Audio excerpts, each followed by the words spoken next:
तू माझा त्याग का केलास. मी आमंत्रण करतो आमच्यामध्ये सिस्टर अस्मिता ताडे त्यांना आमंत्रित करतो. त्याने आपलं सुंदर असं उद्बोधन आमचं करावं. धन्यवाद. देवाला धन्यवाद देते. त्यांनी मला चौथा उद्गार करण्यासाठी मंडळीने देखील मला संधी दिली, त्याबद्दल देवाच्या नावाला गौरव देते. आणि आपण 2 मिनिटाची प्रार्थना करूया त्या उद्गारासाठी. धन्यवाद पवित्र परमेश्वर बाप्पा, तुझे आभार मानते देवा. तो दस्तंभार प्रभू येशू स्वतः उद्गार बोलला चौथा माझ्या परमेश्वरा. त्या चौथा उद्गारासाठी देव बाप्पा बोलण्यासाठी तुम्ही वेळ मला दिली देव बाप्पा, त्याबद्दल तुझे आभार मानते. ते बोलण्यासाठी तू मला तुझी कृपा पुरेशी आहे देव बाप्पा. कोण म्हणत होता देव बाप्पा, त्या कृपेने मला भर आणि या मंडळीला देखील देव बाप्पा तू बाबा उद्गार समजण्यासाठी देव बाप्पा तुझी कृपा पुरव देव बाप्पा. ही वेळ का तुझ्या हातात दिवस प्रार्थना प्रभूच्या नावात केली म्हणून त्यांची त्या काम करतो.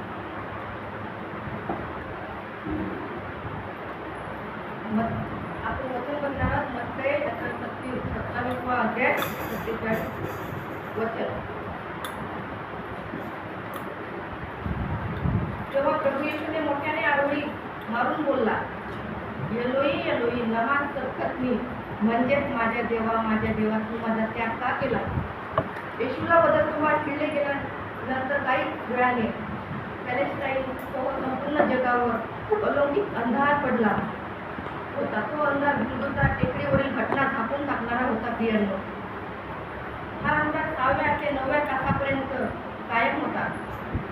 त्या कालावधीचा शेवट जवळ आला होता, कारण आपण कालवरीला व्यापलेल्या अंधारात खोलवर आहोत. अचानक येशू दुःखाने आरोळी मारतो, शब्द उद्गारतो, ओरडतो, हे माझ्या देवा तू माझा त्याग का केला. एलोई एलोई लमा सबक्तनी, म्हणजे याचा अर्थ माझ्या देवा तू माझा त्याग का केला. मृत्यू जवळ आला आहे. येशूला पापामुळे होणारी वेदना आणि एकटेपणा जाणवत आहे. पण या प्रकरणातील पाप त्याचे नाही, तर ते पाप आपले आहे. प्रियांनो, त्यांनी स्वतः प्रभू येशूने आपल्यासाठी त्याने वधस्तंभावर दुःख सोसले आहे.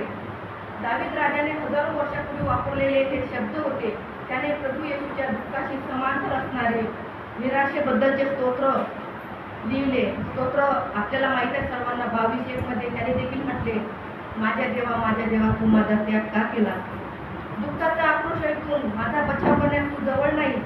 प्रभू येशूला धर्मग्रंथ माहीत आहे. तो बाकीच्या गोष्टीचा विचार करत होता. स्तोत्रामध्ये आपण बघतो 22:9 मध्ये, परंतु मला उदरातून बाहेर आणणारा तूच तर आहे. स्तोत्र 22:9-11 वाचा प्रियांनो.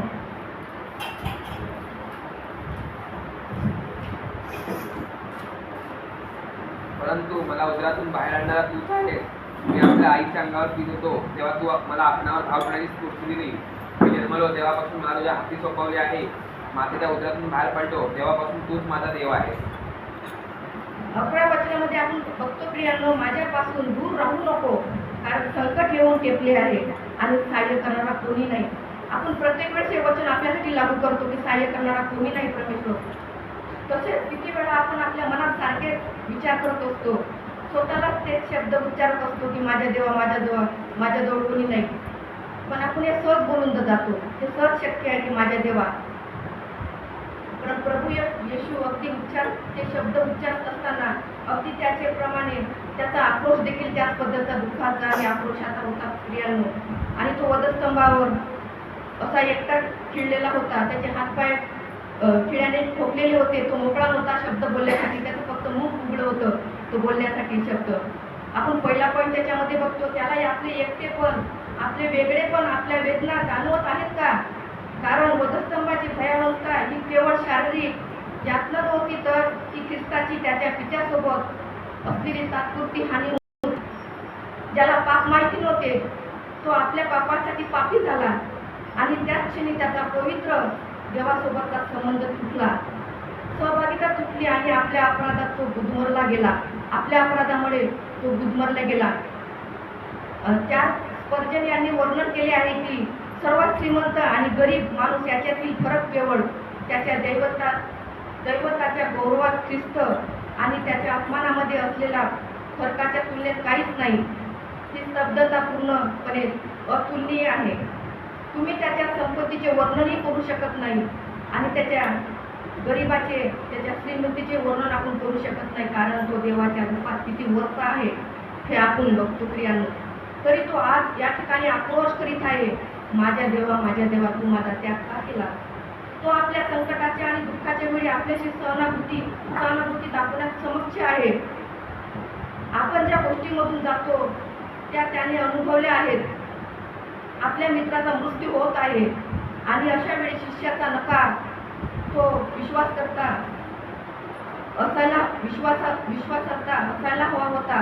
शत्रूचे चुंबन, तो गरीब आणि बेघर आणि त्याच्या घातलेल्या मृत्यूच्या वेळी अपार एकटेपणा त्यांनी अनुभवला आहे वधस्तंभावर. जे एम बोईस त्याच्या शब्दात बघितले तर येशू त्याच्या दुःखात आपल्यासाठी किती पुढे गेला आहे हे आपल्याला ते सांगतात. आपण या ठिकाणी पाहतो ज्या अर्थाने मानसिक आणि आध्यात्मिक वेदना तसेच शारीरिक मरण त्रास याचा समावेश होतो, अशा वेळेस कोणीही जवळ येऊ शकत नाही. हे प्रभू येशूच्या एकटेपणा वरून सिद्ध होतो, स्वर्गातून सिद्ध होतो. ज्याला कोणतेही पाप माहीत नव्हते तो आमच्यासाठी माझ्या पापासाठी पापी गणण्यात आला. ज्याने स्वतःच्या आणि पित्याच्या मधील तुटलेल्या सहवासाचा एक संकेत सुद्धा इतका अनुभव कधीच त्याने घेतला नव्हता. तो त्याच्यापासून इतका वेगळा करण्यात आला त्याला की त्यापासून पुत्राला वेगळ्या करण्यात आलं की त्याने मोठ्याने वेदनांनी हाक मारली, माझ्या देवा तू माझा त्याग का केला. दुसरा पॉईंट त्याच्यामध्ये आपण पाहूया, सर्वोच्च पवित्रता आणि देवाचा कठोर न्याय प्रियांनो या वधस्तंभावर आपल्याला दिसून येतो की आपल्या पुत्राबरोबर पित्याने देवबापाने कठोर न्याय केलेला आहे आपल्यासाठी, आपल्या पापांसाठी. त्याने एकटेपणाचा विलाप केला, त्याने विभक्तपणाचा विलाप केला. हा प्रायश्चित्ताचा उद्गार होता, माझ्या देवा तू मला एकटं का सोडले, कारण एकुलत्या एका पुत्राला देवाने वधस्तंभावर ठेवले, यासाठी तुला एकटं सोडले असं देवाने त्याला सांगितले. कारण त्याच्या मरणामुळे हे प्रकट झाले की देवाने आपल्याला किती मोठी प्रीती केली, एवढी प्रीती केली की त्याने जगासाठी एकुलता एक पुत्र दिला, यासाठी की आम्हाला तारण मिळाले, पापाची क्षमा मिळाली. देवाने आपल्याला केलेली कृपा आहे प्रियांनो. कृपा या शब्दाचा अर्थ आहे प्रियांनो की लायक नसलेले, आम्ही पात्रतेचे नसलेले सुद्धा देवाने आमच्यावर दया दाखवली की आम्हाला देवाने माफ केले आणि वधस्तंभावर आपल्या पुत्राला मरण सोसावे लागले. प्रभूने आमच्यावर केलेली दया, कारण देव एवढा पवित्र आहे की त्याच्या डोळ्याने दुष्टता तो पाहू शकत नाही. एवढा पवित्र आहे प्रियांनो. तो हबक्कूक मध्ये आपल्या 13 पाहतो, अब्राहम देखील त्याच्या पुढे उभा राहिला आणि म्हणाला पहा मी केवळ धूळ आणि राख आहे देवापुढे. योग देखील म्हणाला मी धूळ राखेत बसून पश्चाताप करीत आहे. मोशेला देखील देवाने हाक मारून म्हटले, ज्या भूमीवर तू उभा आहेस ती भूमी पवित्र आहे, आपल्या पायातले जोडी काढ. परमेश्वराचे मुख मोशे देखील पाहू शकला नाही प्रियानो, कारण की त्याच्या पाहण्यास तो भ्याला, असं पवित्र शास्त्र आपल्याला सांगते. त्याने देखील देवाला बघून आपले मुख झाकिले. एवढा परमेश्वराच्या चेहऱ्यावरचा प्रकाश चमकलेला कोणीच बघू शकत नाही, कारण की जो बघतो तो त्याला मरण प्राप्त होते. पाचारण करणारा इतका पवित्र आहे की तुम्ही किती पवित्र असायला हवे अशी देवाची इच्छा आहे. 1 पेत्रामध्ये 1:15 सांगितल्याप्रमाणे स्वतःच्या पुत्रावर देवाचा क्रोध प्रज्वलित झाला. त्याच्या कठोर न्यायाची, त्याची पवित्रता आणि पापाबद्दल त्याला वाटणारा तिटकारा. देवाच्या पवित्र स्वभावाला पापाचा न्याय करणे प्राप्तच होते. त्याचा स्वभाव पवित्र असल्यामुळे प्रियांनो त्याला आपल्यासाठी देवाने वधस्तंभी खिळले. माणसाच्या विरोधाशी तो झगडत होता, माणसाच्या विरोधाशी. देवाला वरून हाक मारून म्हणाला, माझ्या देवा तू माझा त्याग का केला. देवाने सारा भार एकट्यावरच का टाकला, कारण तो एकटा योग्य होता वधस्तंभावर खिळण्यासाठी, म्हणून सर्व भार देवाने त्याच्यावर टाकला. तो उभा राहण्यास योग्य होता प्रियानो. योहान 3:36 आपण बघतो, जो पुत्राला मानित नाही त्याच्या दृष्टीत जीवन पडणार नाही. तेव्हा त्यांना प्रभूच्या समोरून व त्याच्या सामर्थ्याच्या गौरवापासून दूर करण्यात येईल. युगायुग त्याचा नाश ही शिक्षा त्यांना मिळेल आणि जे त्याच्या पुत्रावर विश्वास ठेवतील त्यांना सार्वकालिक जीवन प्राप्त होईल. प्रियांनो या वचनामध्ये आपण बघितल्याप्रमाणे होय, आम्हाला आशा आहे प्रियांनो, त्याला यापुढे एकटे सोडले जाणार नाही आणि 3 दिवसानंतर तो उठवला जाणार होता. ठरल्याप्रमाणे तो मेलेल्यातून 3ऱ्या दिवशी मृत्यूमधून उठवला गेला आणि त्यामुळे आपल्या आपल्याला पण ही आशा निर्माण झाली आहे. देवाच्या योजनेनुसार आम्ही काही काळ त्रास, छळ, दुःख सहन करतो खरी, उपास, मृत्यू सहन करतो, आपल्यावर येते, करत राहिलो असलं तरी आम्ही सर्व काळ आपल्या स्वर्गीय पित्याच्या जवळ राहू. आपला त्याग कधीच होणार नाही जर आपण प्रभू येशूच्या मध्ये, त्याच्या जवळ, त्याच्या सानिध्यात जर आपण त्याच्या जवळ असतो, नेहमी आपल्या पवित्रतेमध्ये वचनामध्ये टिकून असलं तर आपला त्याग प्रभू येशू कधीच करणार नाही. प्रियवान, तो आपला कधीच टाकणार नाही, कधीच सोडणार नाही. या संदेशाबद्दल मी देवाला धन्यवाद देते आणि सर्व प्रभूच्या नावाला देते. आपण 2 मिनिटं प्रार्थना करूया पुण्यासाठी. बोलूया. उद्गार आहे 5वा. मला तहान लागली आहे. यासाठी मी आमंत्रित करतो सिस्टर प्रज्ञा चव्हाण. मला तहान लागली आहे. आपण प्रार्थना करू. तर आपण वचन करूया. आजचा उद्गार आहे मला तहान लागली आहे. तर वचन आहे सुरुवातमान 28-29 वचनामध्ये शास्त्रलेख पूर्ण व्हावा म्हणून येशूने म्हटले मला तहान लागली आहे. वाचा तुम्ही पण वचन काढा. त्यानंतर आता सर्व पूर्ण झाले हे जाणून येशूने शास्त्रलेख पूर्ण व्हावं म्हणून मला तहान लागली आहे असे म्हटले. तसेच स्तोत्रसंहिता 69:21 हे सुद्धा वचन वाचा. 69:21 त्यांनी मला अन्न म्हणून विष खावयास दिले, तहान भागवण्यास मला आम दिले. Praise the Lord. तर खरंच देवाच्या नावाला धन्यवाद देते. स्तोत्रसंहिता 69:21 वचनामधून भविष्यवाणी त्या ठिकाणी शब्द नमूद केला आहे. तहान भागवण्यासाठी मला आम देण्यात आली आणि ख्रिस्त वधस्तंभावरती जे दुःख भोगत आहे, हे दुःख सहन करीत असताना, हा मार खात असताना, या वेदना सहन करत असताना कोणती ख्रिस्ताला म्हणजे कुणीही ख्रिस्ताला पाण्याचा थेंब देखील दिलेला नाही. म्हणजे ती परमेश्वराला तिथं तहान लागलेली आहे आणि त्यावेळेला तिथं कुणीही त्यांना पाण्याचा थेंब दिलेला नाही. तर तिथे आम देण्यात येत आहे आणि त्या परिस्थितीमध्ये कुणी तिथं परमेश्वराला विचारत देखील नाही. त्या भावना परमेश्वराच्या कुणी जाणून देखील घेत नाही. तर ह्या वधस्तंभावर सर्व परिस्थिती ती लोक पाहत असून सुद्धा त्या वधस्तंभावरची परिस्थिती लोक म्हणजे लोक तिथं शांतपणे पाहत आहेत. असं परमेश्वर तिथून म्हणत आहे की मला पाणी हवंय, मला पाणी हवंय, असं परमेश्वर म्हणत आहे. तर आपण वचन काढूया. योहान 4 अध्याय 13-14 वचन मध्ये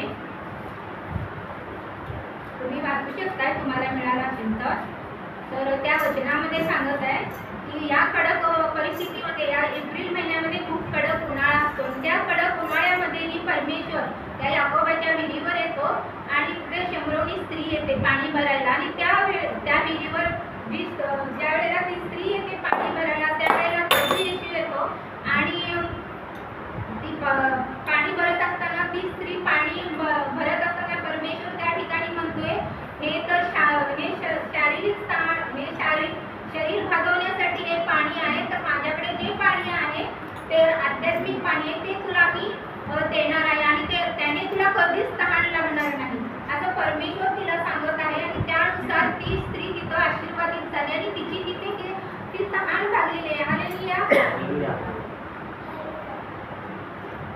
तर खरंच देवाच्या नावाला मी धन्यवाद देते. परमेश्वर कशासाठी तहानलेला आहे?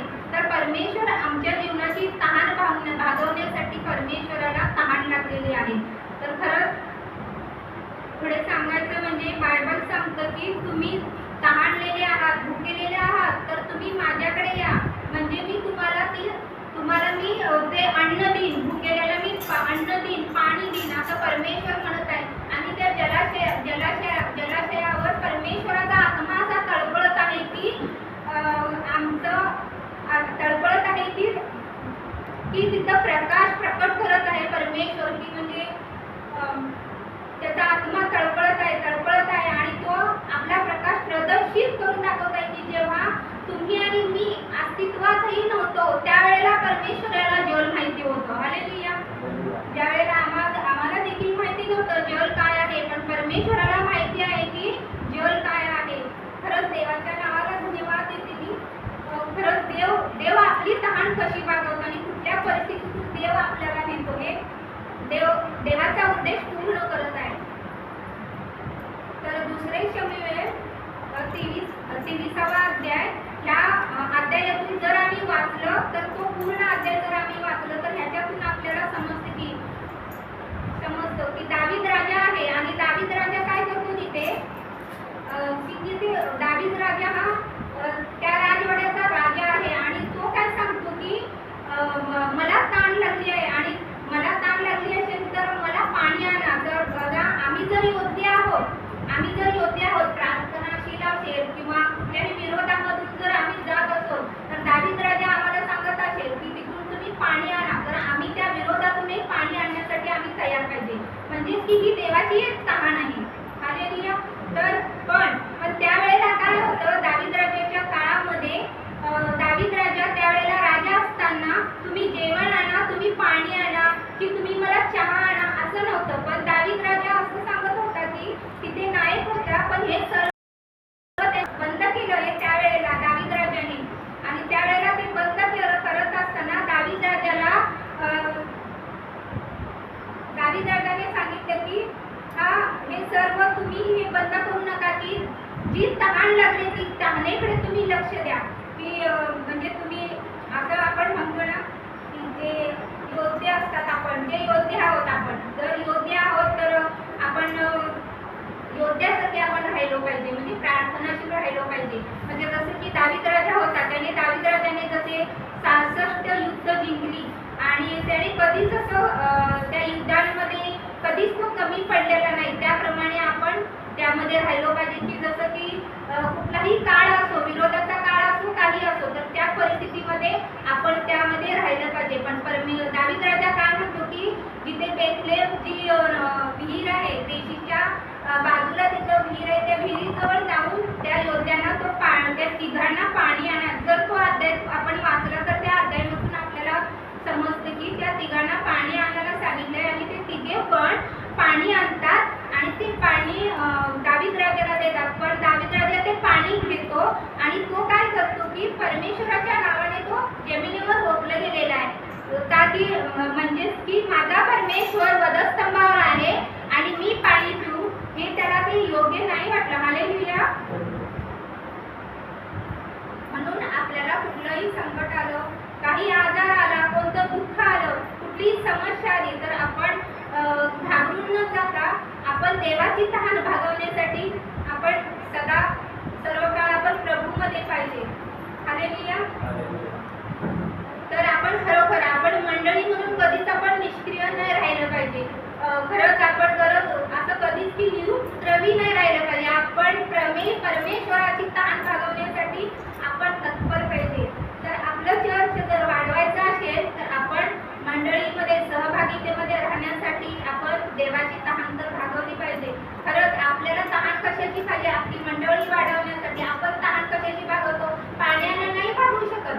की आपल्याला जर तहानच लागत नाही तर मी निर्जीव आहे, म्हणजे निर्जीव मनुष्याला नाहीच ताण लागू शकत. जर माझं आध्यात्मिक जीवन आहे तर नाही मला ताण लागू शकत. पण परमेश्वर म्हणत आहे तुझं जर आध्यात्मिक जीवन आहे तर तुला आध्यात्मिक जीवनाची ताण लागणार आहे. जर तुला ताण नाही लागत तर तू डॉक्टरांकडे तपासणी कर, म्हणजे परमेश्वराकडे जाऊन तपास, असं परमेश्वर सांगत आहे. हालेलुया. तर ही परमेश्वराची तहान आहे. तर परमेश्वर हे सर्व उद्देश पूर्ण करत आहे. हालेलुया. त्या वधस्तंभावर असताना परमेश्वर आम्हाला बारीक सारीक गोष्टींची जाणीव करून देतात. तर मला वचन देता येत असेल, मला गाणं म्हणता येत असेल, किंवा मला सुवार्थ सांगता येत असेल, चांगलं मला ज्ञान असेल, तर हे मी सर्व गोष्टी मंडळीसाठी करू शकतो. हालेलुया. पण दावीद राजा कसा होता, दावीद राजा मंडळीमधून प्रार्थना करत होता, तो योद्धा होता, त्याने 3 योद्ध्याने जिंकलं होतं. तसं आम्ही सुद्धा किती युद्ध जिंकू, परमेश्वराने अनेक युद्ध जिंकले, अनेक योद्धे जिंकले, तसं आपण देखील सुवार्थ सांगून अनेक योद्धे जिंकू शकतो. पण परमेश्वरासाठी आपण काय करतो, आम देतो, कधीतरी येतो चर्चला, म्हणजेच की आम देतो, तात्पुरती तहान भागू शकतो. नाही प्रियानो, असं नाही केलं पाहिजे. आपण हे एक दुःख आहे आपल्यासाठी. ज्या ज्या वेळेला आपण आम देतो त्या त्या वेळेला तेवढीच आपण सबक देऊ शकत नाही परमेश्वराला. आपण रेग्युलर देवासाठी जागृत राहिलं पाहिजे. देव परमेश्वर आमच्यासाठी काय म्हणतो, देवाची तहान काय आहे हे आपण जाणून घेतलं पाहिजे. Hallelujah, praise the Lord. तर पुढे वचन आहे योहान 19:29 मध्ये, जिथे आम भरून ठेवलेले, तुम्ही वाचा. तेथे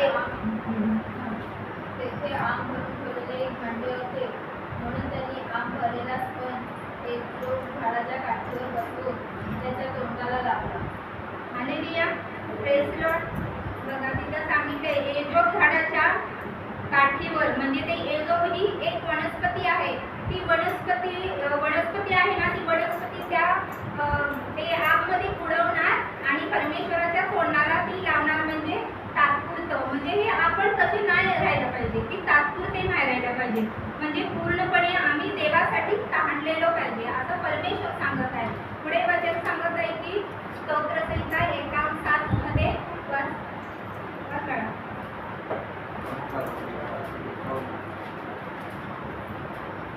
यहोवाने माझा पापमल काढ, म्हणजे मी निर्मळ होईल. मला धुव, म्हणजे मी बदलावून शुद्ध होईल. एजोबाने माझे मळ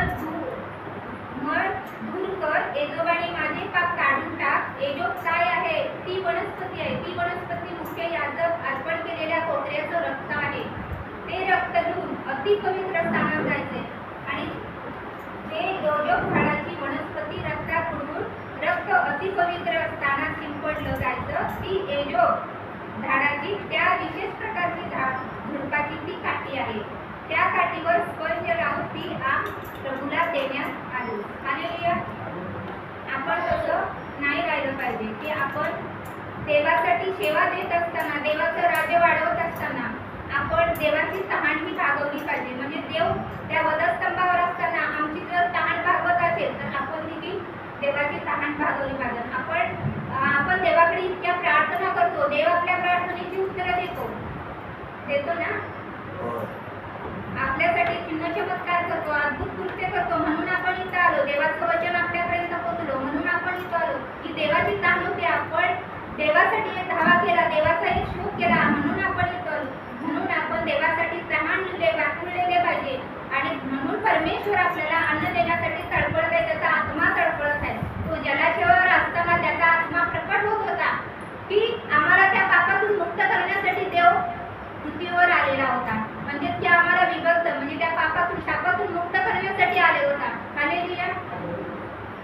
तर कधीतरी आपलं ख्रिस्तीत्व जागं झालं पाहिजे, तर आम्ही देवाची खरी सेवा करू शकतो. आम्हाला सातत्याने देवाच्या कार्यावर भर द्यावा लागेल.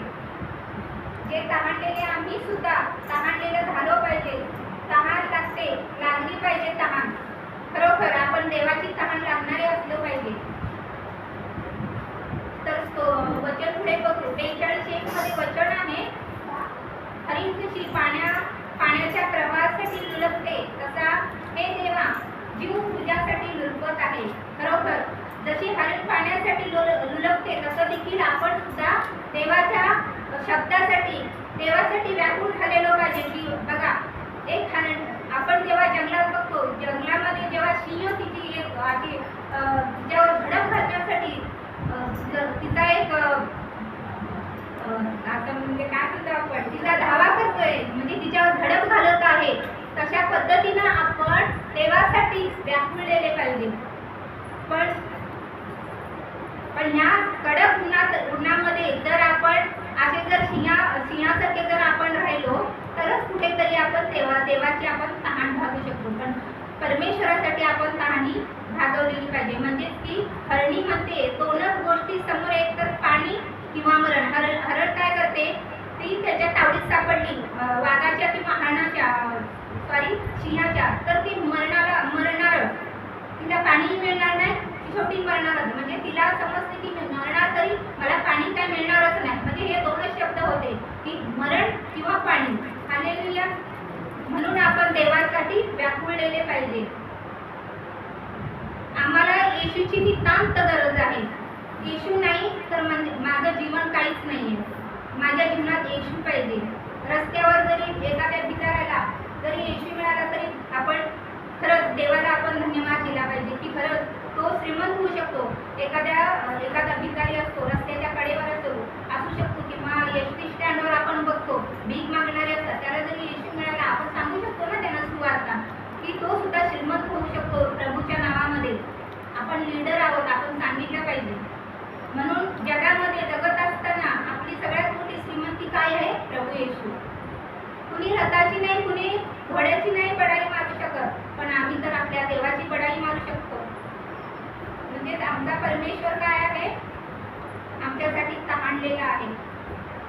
म्हणून आपण देवाचं कार्य करण्यासाठी आपण खूप अगदी जोर दिला पाहिजे. देवाच्या कार्यासाठी त्या वधस्तंभाकडे बघितलं पाहिजे. तो वधस्तंभ आपण घेतला पाहिजे खांद्यावर, की आपण पास्टरांना नाही जबाबदारी देऊ शकत की पास्टरांच्या खांद्याला खांदा लावून आपण ती तहान आपण भागवली पाहिजे. बघा, आणखी एक गोष्ट म्हणजे ख्रिस्त हे मंडळीचं मस्तक आहे. तर त्याचा आपण काय आहोत? शरीर आहोत. तर त्या शरीराला कशाची गरज आहे? कोण काळजी घेतं? कोण काळजी घेणारा आहे काय? बघा, मंडळी आहे का? आपल्या मंडळीमध्ये कमिटी आहे का? त्याला कोणाला त्रास होतो का? आपल्या पास्टरांना त्रास होतो का? आपण कुणी कोण विचारत नाही. कोणाला तहान लागले का? कोणाला वचन माहिती आहे का? कोणाला म्हणजे ह्या सर्व गोष्टी आपण ह्या साहजिक रीतीने विचारलं पाहिजे. म्हणजे ही एक ख्रिस्ताची तहान आहे. जेव्हा मी हा संदेश करत असताना जेव्हा वाचले मी संदेश हा, खरोखर माझं सुद्धा खूप मी चुकीचं वागते असं मला त्याच्यातून जाणवलं. मी काहीच करू शकत नाही. ही सेवा म्हणजे माझी काही नाही, शून्य असं मला जाणवलं. तर शरीराची तहान सुद्धा ही तहान सुद्धा पूर्ण करायची आहे. मंडळीच्या गरजा पूर्ण करायच्या आहेत. त्यामुळे आपला वेळ द्या, आपला पैसा देवाला द्या, परिवार द्या देवाला. हे करत असताना तुम्हाला स्वतःला समजेल की प्रभूची तहान भागवलेली आहे आणि तुम्हाला असे वाटेल की वीर योद्ध्यासारखे उभे राहा. आणि हे काम करीत असताना हे योद्धे तयार होत असताना तुमच्या मस्तकावर तारणाचा आणि शिरस्त्रांचा आणि छातीवरती नीतिमत्वाचा उरस्थान आहे. हातामध्ये वचनाची तलवार आहे आणि दुसरीकडे विश्वासाची ढाल आहे. सत्याचा कमरबंद आहे आणि सुवार्तेच्या पायी लागलेली सिद्धता तुम्ही पायामध्ये चढवलेली आहे. विश्वासाने सामर्थ्याने तुम्ही पुढे चालत आहात आणि पुढे प्रभू तुम्हाला अधिकाधिक त्याची तहान भागवण्यासाठी